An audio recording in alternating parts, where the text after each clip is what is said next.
ଭାରସାମ୍ୟ ହରାଇ କ୍ଷେତକୁ ଓଲଟିଲା ବସ୍ 15ରୁ ଅଧିକ ଆହତ। 50ରୁ 60 ଥିବା ଯାତ୍ରୀ ଭର୍ତ୍ତି ଜଗାକାଳିଆ ବସ୍ ଭାରସାମ୍ୟ ହରାଇ ରାସ୍ତା କଡ଼ର କ୍ଷେତକୁ ଓଲଟି ପଡ଼ିଛି। ଦୁର୍ଘଟଣାରେ 15ରୁ ଅଧିକ ଯାତ୍ରୀ ଆହତ ହୋଇଥିବା ବେଳେ ଅଳ୍ପକେ ବର୍ତ୍ତିଯାଇଛି ଏକ ବଡ଼ ଅଘଟଣ। ଘଟଣା ଘଟିଛି ନବରଙ୍ଗପୁର ନିକଟସ୍ଥ କୋରାପୁଟ ଜିଲ୍ଲା ଆଉଳିକା ନିକଟରେ। ରାସ୍ତା କଡ଼ରେ କ୍ଷେତ ଭିତରେ ଓଲଟି ପଡ଼ିଛି ଯାତ୍ରୀବାହୀ ବସ୍।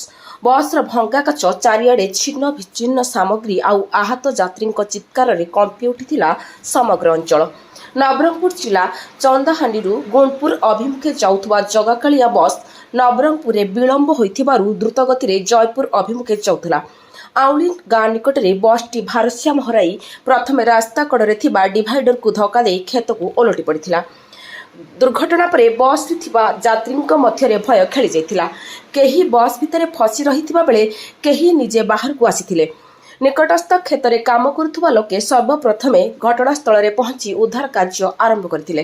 ପରେ ନବରଙ୍ଗପୁର ଓ ବୋରିକୁମା ଅଗ୍ନିଶମ ବାହିନୀ ପହଞ୍ଚି ବସ୍ରେ ଫସିଥିବା ଯାତ୍ରୀଙ୍କୁ ଉଦ୍ଧାର କରିଥିଲେ।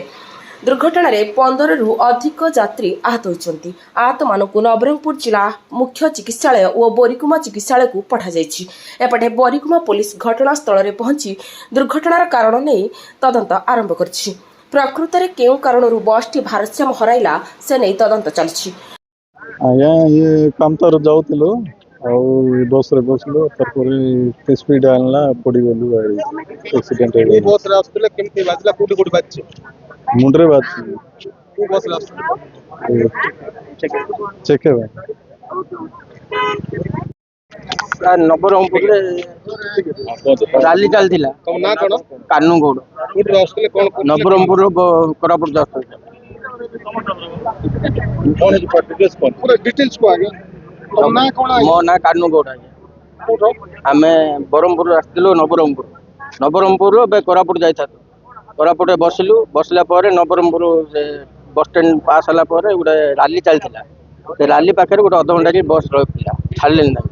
ନ ଛାଡ଼ିଲା ବୋଧେ ଏ ଅଧଘଣ୍ଟାରେ ଟାଇମ୍ ହେଲାନି ବୋଲି ବଡ଼ ବସ୍ ପିକଅପ୍ରେ ସାର୍ ଘିନାନ୍ତି। ଏତେ ସାର୍ ପିକଅପ୍ ଯେ କହିବା ଆମେ ବି ମନା କରୁଛୁ ଏତେ ପିକଅପ୍ ନେନା ବୋଲି। ଟାଇମ୍ ହେଲାନି ବୋଲି ସେ ଡ୍ରାଇଭର ବି କଣ୍ଡକ୍ଟର ଗାଳି କଲା। କେତେ ଲୋକ ଥିଲା ଭିତରେ ପ୍ରାୟ ଥିଲେ ସାର୍ 70-80 ଜଣ ଥିଲେ।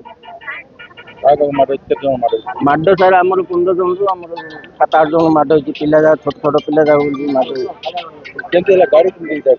ଗାଡ଼ି ସାର୍ ଆମେ ପଛରେ ବସିଲେ ଆମର ଆଗରେ ସାର୍ ଦେଖିନାହାନ୍ତି, ବୁଝିଲେ। ସେ ଗାଡ଼ି ପୁରା ଫୁଲ ପିକଅପ୍ ତ ଆସିଥିଲା, ସେ କଣ୍ଟ୍ରୋଲ କରିପାରିଲେନି, କାଟିଦେଲା ଇଆରେ ଆଉ, ବୁଝିଲେ। ସେ ରାଇଟ୍ ସାଇଡ୍ ଆଇଛି ବୋଲି ଦେଖୁନାହାନ୍ତି।